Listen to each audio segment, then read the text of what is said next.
여러분 안녕하십니까? 강의를 계속합니다. 개인과 사회 두 번째 강의가 되겠습니다. 지난번에는 그 사성현 중에 고타마 부다 부처님이 그 가르침 속에서 개인과 사회에 대한 관계가 어떠한 것인가, 기사 고타미에 관해서 설명드렸습니다. 지금은 공자의 가르침 속에서 그 개인과 사회에 관한 이야기, 또 공자와 여인과의 관계 이야기를 말씀드리려고 합니다.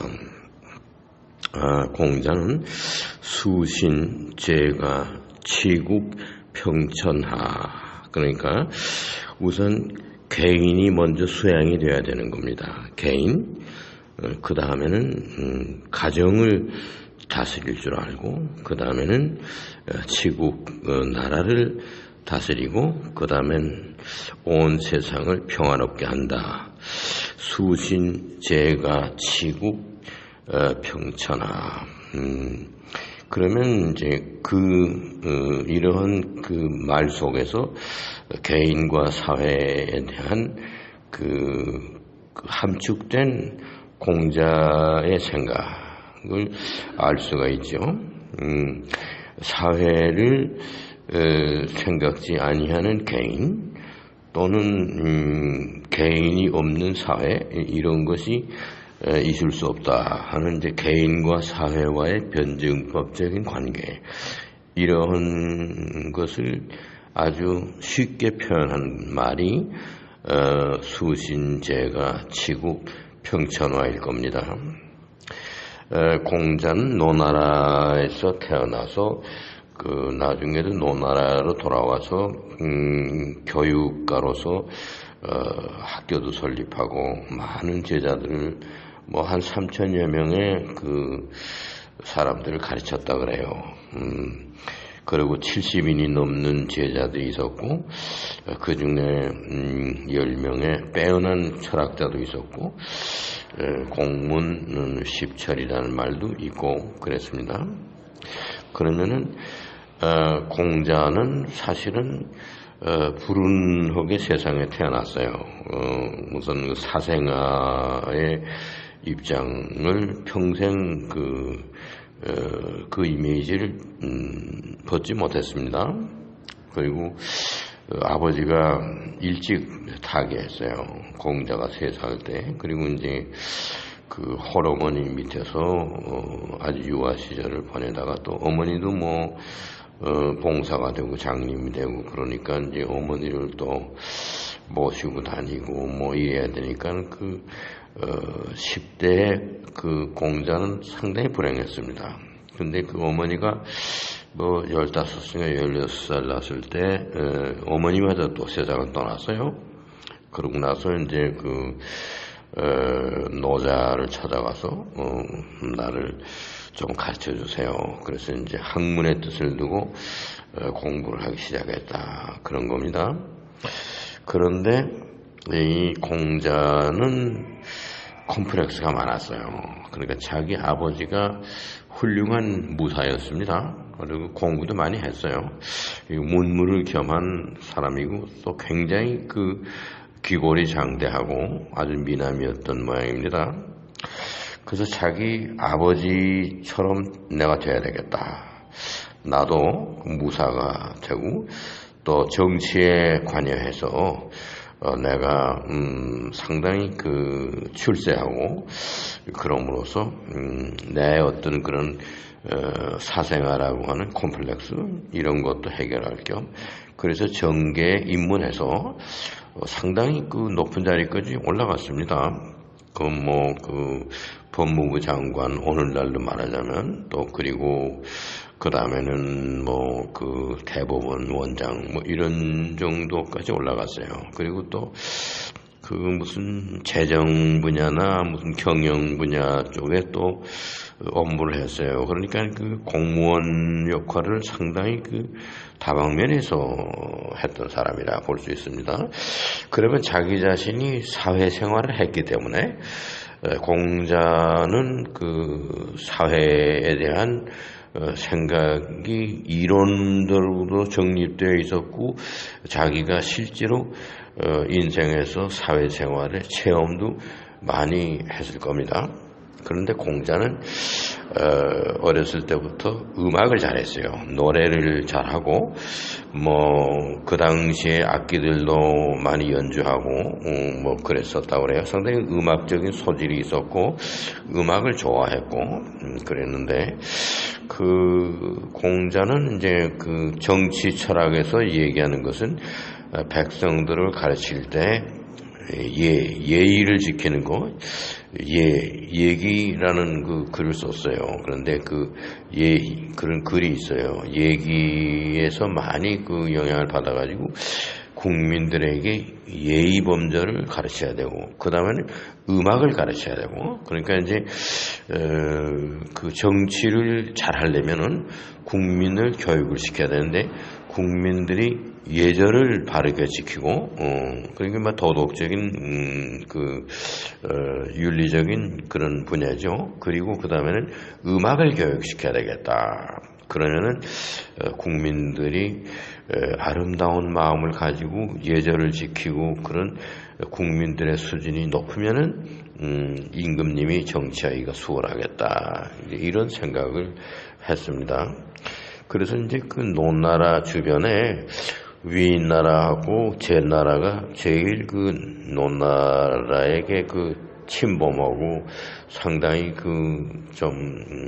논나라의 태평성대에 불안을 가져오는 그래서 이제 공자가 제나라에 갔어요. 제나라에는 경공이라는 왕이 있었는데 제나라 왕 경공의 말하자면 스승했죠. 그러면서 공자 자신이 편경이죠. 돌로 매다는 편경, 기역자처럼 됐는데 그 기역자처럼 공자가 만든 것은 임금님이 그렇게 자기가 몸을 굽혀서 기역자처럼 굽혀서 항상 국민들을 내려다 봐야 된다. 그러니까 그 편경에 매달려 있는 동물의 모습이 임금님이 아래 국민들 서민들을 내려다보고 그렇게 보살펴야 한다. 이게 시각적으로 그렇고 그런 데서 아름다운 음악을 내서 그 국민들의 마음을 아름답게 순화시켜야 한다. 이런 거에 대한 생각이 많았어요. 그러니까 음악 이론가 그리고 음악 이상론자, 음악이라는 걸 가지고 인간의 마음을 어질게 한다. 어질인자가 음악을 통해서 가능합니다. 그렇게 해서 국민들 전체를 마음을 어질게 하고 음악을 좋아하게 하고 그 다음에 예의범절을 잘 지키도록 하면은 정치하기가 수월할 것이다. 이런 생각을 해서 그 제나라의 경공에 가서 그 편경이라는 악기도 가져가고 자기 자신이 그 경공 앞에서 연주도 하고 또 실제로 음악을 가르치고 또 음악에 대한 중요한 백성들에게 음악을 가르침으로써 태평성대가 가능하다. 그러고 이제 제나라에 가서 좋은 일을 많이 했어요. 그리고 이제 위나라에도 갔습니다. 위나라도 있는데 위나라에는 또 그 왕의 이름이 영공이에요. 영공. 제나라의 왕은 경공이고 위나라의 왕은 영공인데 그 영공의 부인이 이름이 남자입니다. 남자인데 여자 남자 하는 그런 남자가 아니고 남녕 남자, 남쪽이라는 거지 방향. 이건 남녕 남자의 아두자자입니다. 남자라고 하는 이름을 가진 그 임금님 영공의 부인이 아주 절세 미인이고 가인이고 그랬는데 그 영공에 말하자면 스승격으로 온 공자를 굉장히 흠모했어요. 이 부인이. 그래서 이제 그 논어에 보면은 이제 공자가 이 영공의 그 부인인 남자를 만났었다, 이런 기록이 있습니다. 그래서 이제 만났어요. 그런데 그 제자인 자로가 못마땅했어요. 선생님이 그렇게 여색을 관심을 두고 이것이 고매한 인격을 가지고 학문을 성취한 그런 분이 그 처세가 아니다, 이렇게 못마땅해 했어요. 그때 공자가 눈치가 빠르니까 그 자로에게 얘기했습니다. 내가 만약에 이 여인하고 불미스러운 짓을 저질렀다면 하늘이 나를 용서치 않을 것이다, 이렇게 말했다는 것이 논어에 기록이 되어 있어요. 그러면서 그 자로에게 무슨 얘기를 했냐, 그 아름다운 그 미모를 가진 그런 여인에 대해서 관심을 두는 그러한 똑같은 관심으로 덕에 대해서 관심을 두고 여색을 즐기는 그런 모습으로 덕행을 실천에 옮기는, 그 여색을 즐기는 그런 식으로 덕행에 힘쓰는 그런 사람들이 돼야 되지 않겠는가. 난 아직까지도 그런 덕에 대해서 관심을 두고 미모의 여성에 대해서 관심이 가는 그런 마음으로 덕에다 관심을 두고 덕을 사랑하고 또 여색을 즐기는 그런 것처럼 덕행을 즐거워하는 이러한 사람을 아직도 나는 본 일이 없다, 이런 얘기를 그 자로에게 하면서 내가 미모의 그 여인을 보고 관심이 가고 만날 수도 있고 대화도 하고 그러지만은 내가 그런 미모의 그 여인과 아주 그런 불미스러운 그런 부덕한 일을 저지르는 그런 사람이 아니다. 하늘이 나를 징벌하실 것이다. 그러나 내가 생각하는 것은 그렇게 아름다운 여인에 대한 관심이 가면 그와 같은 관심으로 덕이라는 거에 대해서 관심을 두고 그 여색을 즐기고 여자와 함께 즐거운 시간을 갖는다 하는 그러한 마음으로 덕행을 즐거워하는 이러한 것을 우리 남자들이 해야 되는 게 아니겠냐. 덕을 좋아하고 덕행을 실천에 옮기는 거, 그것이 더 앞서는 것이다. 이렇게 이제 공자가 얘기를 했다. 그래서 자로가 굉장히 놀라고 역시 공자님이 훌륭한 선생님이구나. 그래서 자기 자신이 좀 기분 나빠하고 이런 것에 대해서 사과했다. 이제 이런 것이 논어에 있습니다. 그러면은 그 공자가 그런 그 위나라에 가서 영공의 부인인 남자라는 여인, 아주 굉장히 미모를 타고난 여인, 음악도 잘하고, 그래서 그 여인이 굉장히 공자에게 접근하고 유혹하고, 그래서 함께 노래도 부르고 그 여인과 가까이 지냈을 겁니다. 좀 가깝게 지내는 것이 못마땅하게 느껴졌다. 자로에게, 그 제자인 자로에게. 그랬으면은 그 공자와 그 남자라고 하는 여자와의 상당히 관계가 상당히 가까웠다. 무슨 일이 생길 것처럼 그렇게 분위기가 보였다. 그거 아니겠습니까? 그래서 자로가 못마땅하고 근심을 했을 때 내가 좀 이 미모의 여성과 가까이 지내고 노래도 부르고 서로 좋은 시간을 갖는다고 해서 내가 불미스러운 일을 저지를 사람이 아니다. 만일 그렇다면 하늘이 나를 징벌하실 것이다. 이런 얘기를 하면서 아름다운 여인에게 마음이 가고 관심이 가면 나는 그만큼 덕에 대해 관심을 두고 덕을 사랑하고 그러는 사람이다. 그리고 여색을 즐기는 그런 일을 한다고 그러면 그와 같은 모습으로 내가 덕행을 실천에 옮길 사람이다. 이것이 공자가 자로에게다가 자기의 입장을 밝히는 그런 얘기를 했다. 이것이 논어에 제가 설명드린 그대로 있습니다.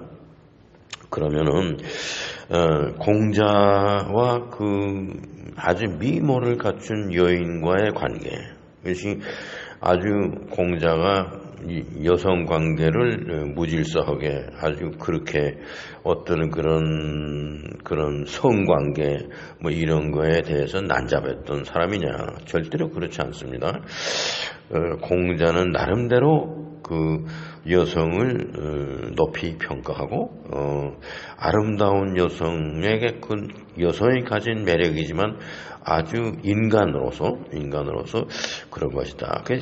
그 남자라는 그 여인이 이름이 남자입니다. 남영남자 자자. 그 뭐라고 했냐면은 선생님이 말씀하시는 거는 인자 애인 아니냐. 어진 자는 사람을 사랑한다 이거죠. 어진 사람들은 인간을 사랑하는 겁니다. 인간애. 그건 아주 어질다는 거죠.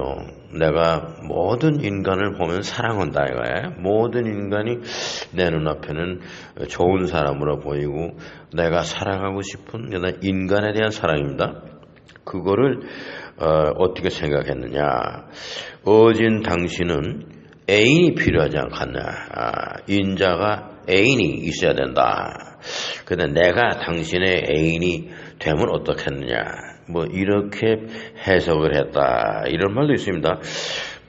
공자가 논어에서 인자, 어진 사람은 애인, 인간을 사랑한다. 이런 뜻으로 일반적으로 좋은 말을 한 건데 영공 부인 남자라고 하는 이 여자는, 남자라고 하는 이름을 가진 여자는 공자에게 노골적으로 당신이 스스로 어진 사람 아니냐, 인자가 당신 아니냐, 어진 사람이다 이거야. 어질 인자 사람이란 자자. 그런데 애인이다 이야. 인자 애인이다. 그러면 인자는 나 같은 애인이 있어야 되는 거 아니냐. 내가 당신의 애인이 되고 싶다. 이렇게 아주 노골적으로 말하자면은 프로포즈 할 정도로 공자에게 그렇게 했으나 공자의 입장은 그래서 이제 그러한 상당히 가까워지고 노래도 같이 하고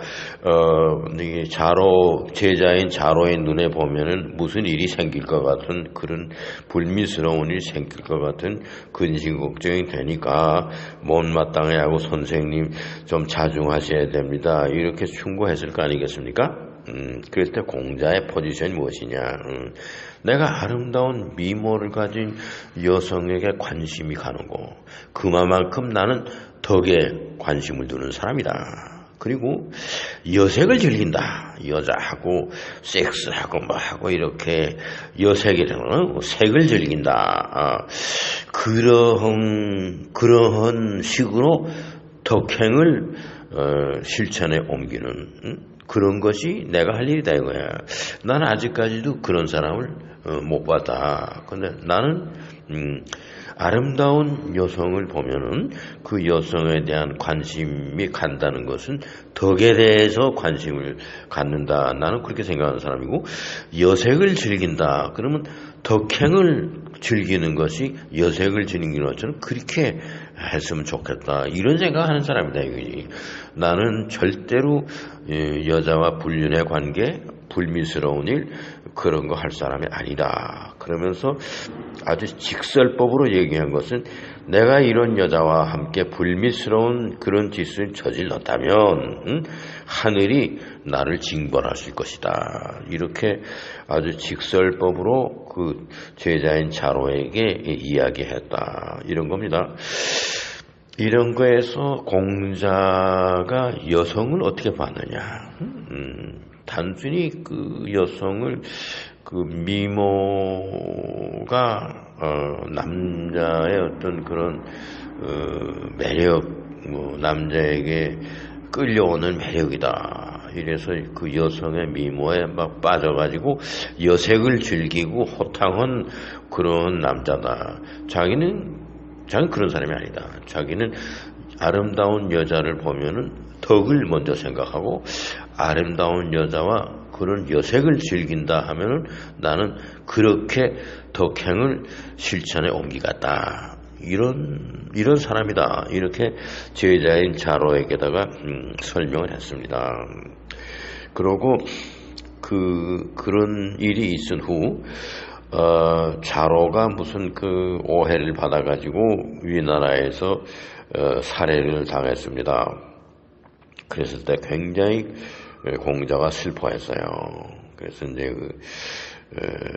그 사건으로 인해서 위나라를 떠나서 다시 노나라로 고향으로 돌아왔습니다. 이제 이것이 공자가 이 자로가 살해당하고 난 1년 뒤인가 그 이듬해인가 공자도 타계했습니다. 그것이 이제 그 공자의 만년에 있은 일인데 공자 스스로 사회생활을 하고 사회를 보는 눈이 있었다.